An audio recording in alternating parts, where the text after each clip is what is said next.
Okay. Hello, you there? Or is it just really quiet? No, I'm here. Okay, it's just very quiet. I'm just alone with my own thoughts. It was frightening.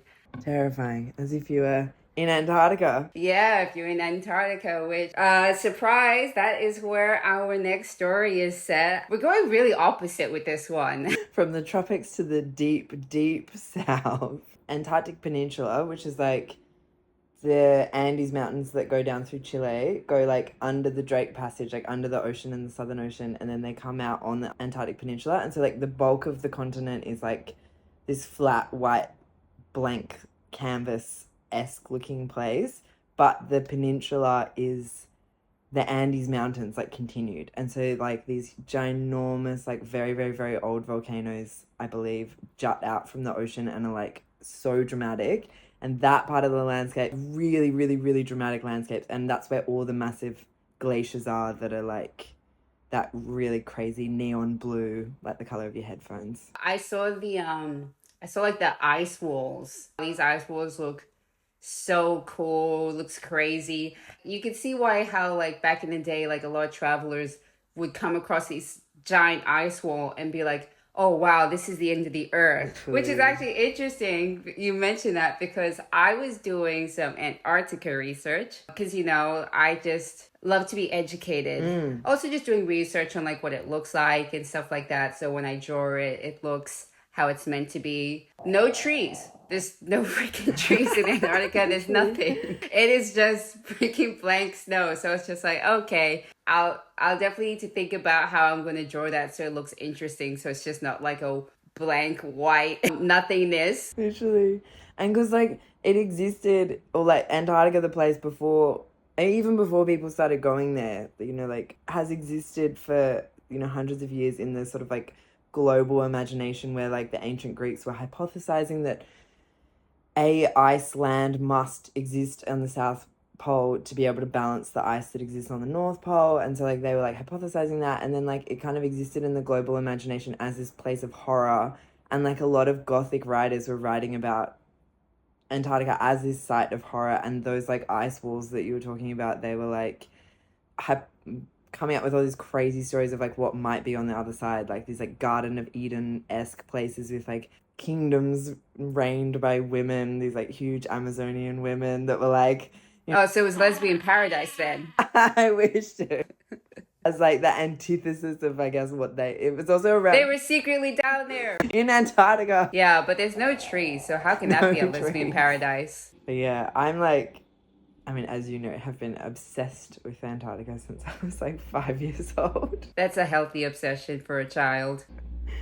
This goes into all my Antarctica research. Antarctica used to be on maps before it was like discovered, and it's for the reasons you said. Back then, it used to be called Terra Australis Nondum Cognita. Excuse my Latin, but that translates literally to Southern Land Not Yet Known, which is quite interesting because I was confused when I first read this, because I was like, Terra Australis. Isn't that the name of Australia? So I looked into it, and Antarctica has a very interesting history with Australia. Back when people was trying to discover Antarctica, obviously the British, they send their favorite colonizing asshole, James Cook, to go find this place, but he can't find it. He's like, you know what, there's no Antarctica, guys. Why didn't he die of scurvy a long time ago? I don't know, the huge knob. But at that time, Australia was called New Holland, I think. The British went on to colonize it, of course.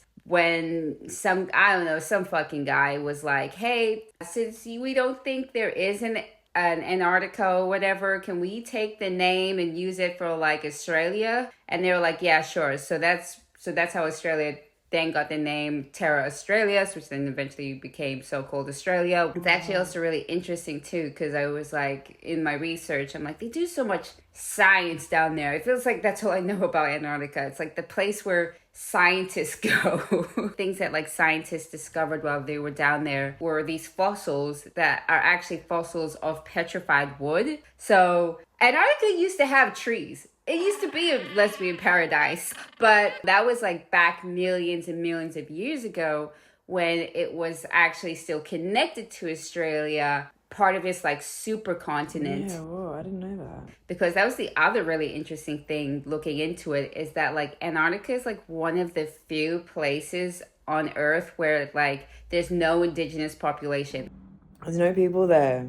Well, that was why I was so drawn to it, because it was like this when I was working as a research assistant in the UK in English literature, or it was like in world literature. This professor was writing a book about literature of Antarctica and literature of the Southern Ocean, and I was helping her. And like from a literary studies point of view, it was so interesting because there's no indigenous population or no First Peoples to Antarctica. Therefore, there's no language that has come out of that place.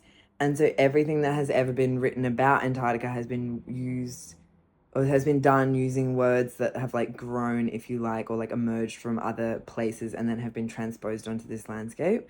And so like depending where people are from and like what their cultural context is, they'll say different things about and like have different ways of describing the same place, because there's like no native words, if you like for these specific ice formations, or like no words that are like, yeah, have emerged from that place to describe that place. And so like all the stories that have ever been written about it have been using languages that have like existed elsewhere and then come down to the ice continent. And so like from that point of view, it's like so interesting seeing the ways different people will like come to this place and write different, like even like putting like different cultural anxieties onto the space is really fascinating. Wow, I never thought about that. Yeah, the other thing that was really interesting is like, yeah, whilst all these like Europeans claim like having, you know, as Of they course. love to discover places in huge inverted commas, Discovered. We've been living here for tens of thousands of years, guy. they're like Maori stories on, I believe, the South Island of Aotearoa that also like have references to ice and icebergs and like to a place that quite possibly and like, you know, almost certainly was Antarctica, in that like it's, yeah, very likely from these stories that people were going very deep into the Southern Ocean, you know, even as far as the continent and into the Antarctic Circle. And yeah, and so it's like, oh, it's like so fucking cool that that has existed. And I mean, of course, there's like whales that are super significant to so many First Peoples on like the continent that we live and also in Aotearoa, that like the whales go from the Coral Sea up like off the north coast of Australia, where we've just set our last fruits, down to Antarctica. It's all connected, It's Dylan. all- The fruits universe. It's coming The together. fruits universe is connected by the whales. But they go down to Antarctica every summer to feed, and like they take their young that they give birth to up in the Coral Sea, and they take them down to Antarctica for the summer to feed on like all the krill that's there. And so like those like migration stories, yeah, are like mapped for the First Peoples all across like the continent, our continent, or like, you know, the continent that we live on, and also across the sea in Aotearoa, which I just find, yeah, so amazing and incredible that ice has existed. And, you know, I mean, like, that ice has existed in relation to people, you know, probably for thousands, tens of thousands of years. I mean, the other thing that's like interesting about this like European, you know, claim to discovering this place. So the Arctic is named, Is it like the Arctic Circle? no, or it's named after this bear. I think the like ancient Greek word for bear is Arctos. Arctos is the bear formation of stars in the sky in the northern hemisphere.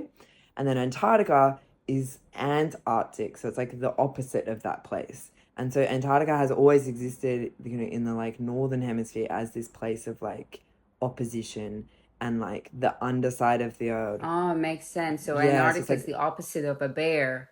A twink. Oh my god, fully. We're writing, and we're And writing we're a writing twink about story. a twink. We're writing about a twink in Twink. Oh my god, it's Twinkland. I've been obsessed with Antarctica since I was like 5 years old. Incredible. I feel like this is a good segue into, you know, the reveal of our main character. Did you decide on the name? He's called Oscar. Yes, Oscar, our he/him research boy. He's Amazing, down in amazing. Antarctica, I don't know, doing science, I guess. I don't know. Apparently gravity doesn't work down there. I'm so excited for you to read it. Yes, let's finally read this bad boy. I have been holding off. I'm so excited. Okay. Let me give it a quick skim. Okay. Oh wow. There's actually a plot in here. Do you want to read it out loud, or do you want me to read it out loud and we can film your reaction to it? Or we don't want, or do you want to just read it so we're not getting any sound? No, I want you to read it to me, coward. Do it. I'm just putting it on the big screen. Okay, great. Sorry, because I want to see your reaction to it.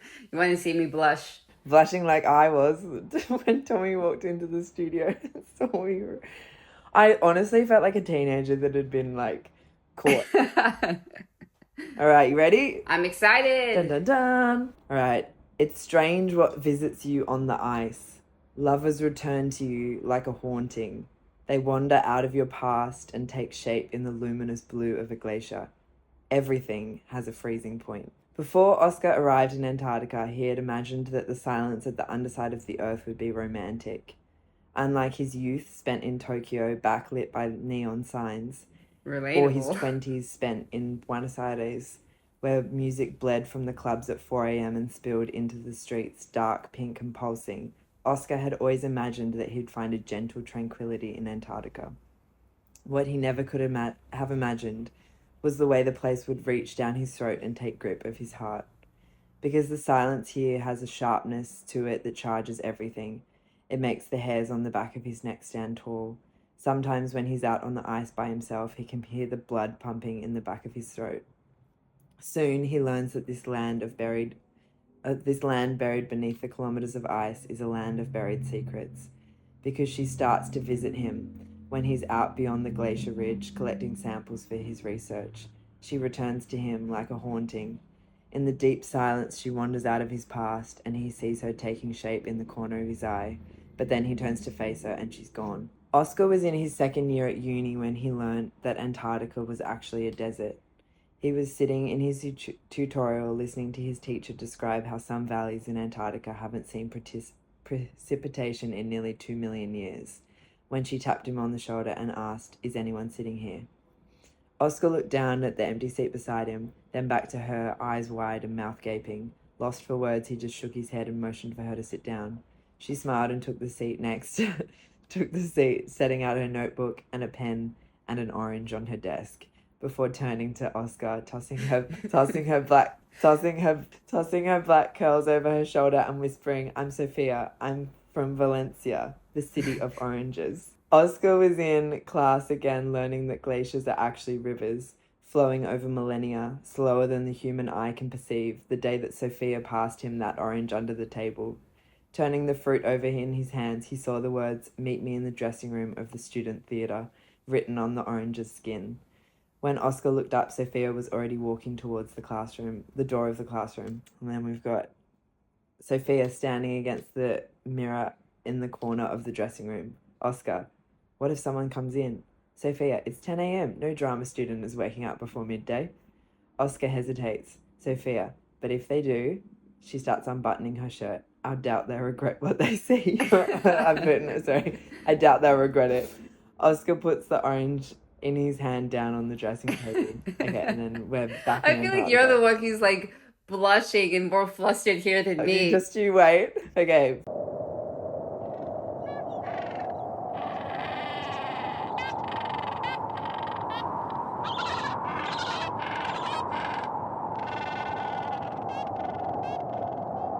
Okay, I'm pretty sure this is the passage I was writing when Timmy walked in.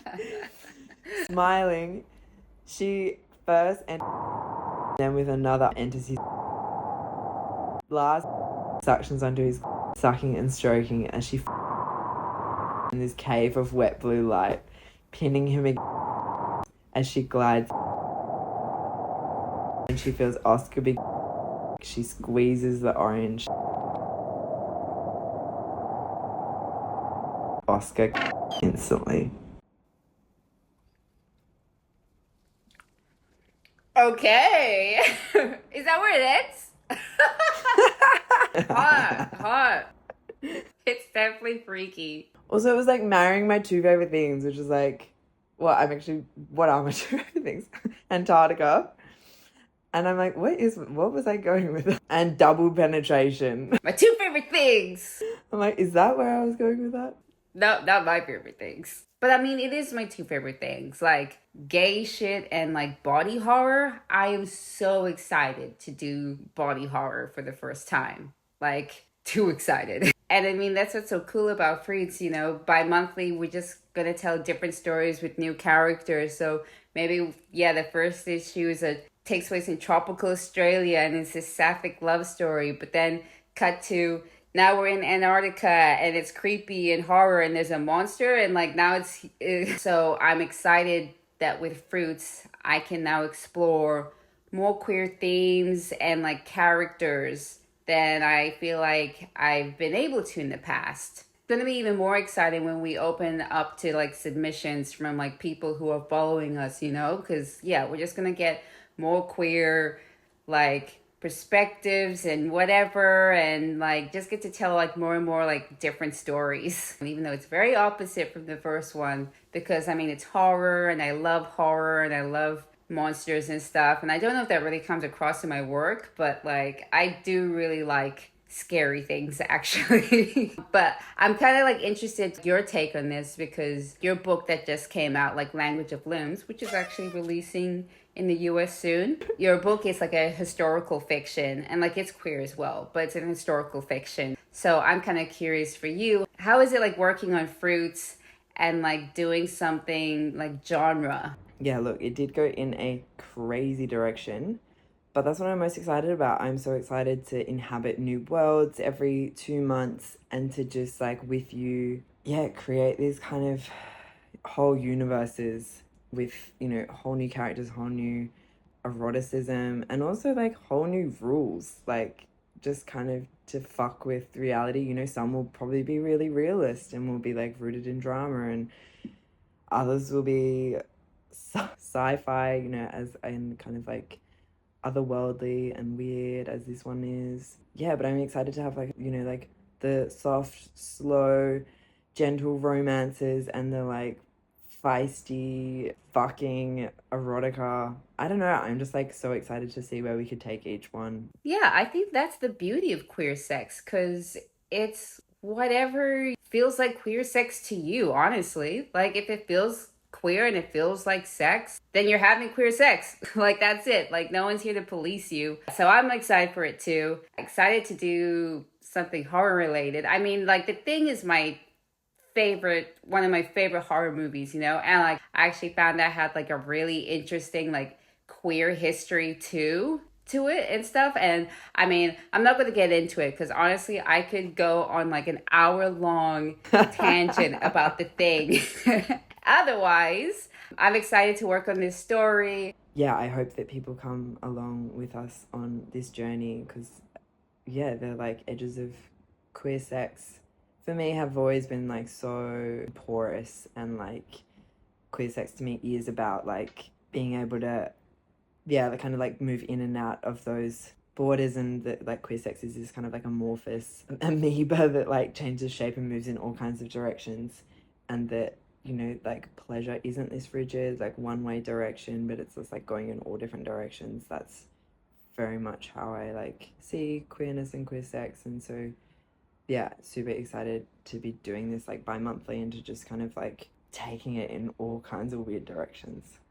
So your job is pretty much done, so I better start my half. I will start now and hopefully it will be ready and published online for everybody April, where yeah, like now the zines will be just bought digitally. Shipping and everything and like product is just, it's such a headache, especially when like it's just like one or two people having to do all this work. It just gives me more time to draw things instead of thinking about mail. I'm gonna love you and leave you here. I'm excited to get started in the story. This discussion was a lot of fun and I hope everyone else liked it too. And yeah, I look forward to the future. Yes. Mwah. Bye.